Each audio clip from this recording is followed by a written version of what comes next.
Джонатан, уставший от городской суеты, решил начать новую жизнь в уединении леса. Было много причин продолжить обычную жизнь в стремлении быть признанным обществом, но было еще больше причин быть признанным собой. Выбрав второе, несколько месяцев он строил лачугу в глуши, далекой от цивилизации. Когда жилище было готово, а рутинные дела закончены, Ат отправился на встречу с самим собой в тот самый уединенный дом. Там он встречал каждый день с восходом солнца, надеясь найти в этой звенящей тишине под кронами деревьев душевное спокойствие. Первые месяцы были мирными. Обустройство быта занимало большую часть времени. Но однажды, в холодную осеннюю ночь, он услышал тихий, навязчивый шорох. Сердце его забилось быстрее, когда он увидел черную зловещую фигуру в углу лачуги. Она была словно частью тени, поглощая свет. Черная фигура никуда не исчезла, а стояла там, словно ждала его. Он попытался сбежать, но ноги отказывались двигаться.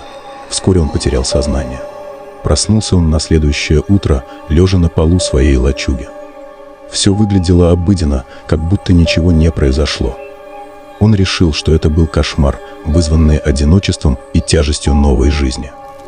День стал идти за днем своим чередом. Джонатан жил жизнью, о которой мечтал так давно. Но через какое-то время черные фигуры начали появляться снова.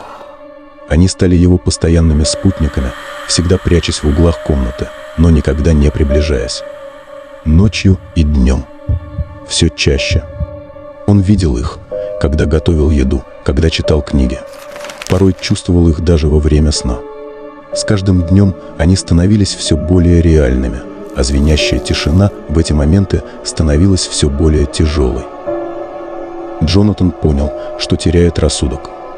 Он пытался бороться с этими явлениями, но ничто не помогало. Он начал практиковать медитацию, надеясь, что избежит их внимания. Но это не сработало. Черные фигуры продолжали его преследовать, все сильнее вторгаясь в его сознание. Однажды, холодными зимними сумерками, они покинули углы комнаты и подошли ближе, чем когда-либо. Он почувствовал их холодное дыхание, и они заговорили. Голоса были слабыми, скорее шепотом, но слова были нечеловеческими, несущими в себе нечто зловещее. Звуки вокруг нарастали, пока Джонатан не издал истошный вопль, вскочил с кресла и упал на деревянный пол дома без сознания. На следующий день он понял, что не выдержит. Дорога до ближайшего города была не под силу в холодную метель, поэтому выход оставался только один. Он должен был все закончить, чтобы освободиться от этой пытки. Чем ближе он был к реализации задуманного, тем больше рассеивались фигуры в углах. В последний момент что-то остановило его. Он осмотрелся по сторонам. Черные фигуры полностью рассеялись, и Джонатан остался в полной тишине, в одинокой комнате с распахнутой настежь дверью и занесенным над горлом ножом в руке. Шли недели. С тех пор он не видел их. Туман в углах полностью растворился.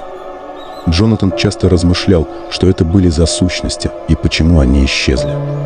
Может быть, потому что он нашел способ преодолеть свой страх, приняв себя, а может быть, он стал частью чего-то большего. Так продолжились дни. И лишь застывшая лужа крови посреди комнаты напоминала о той жуткой ночи.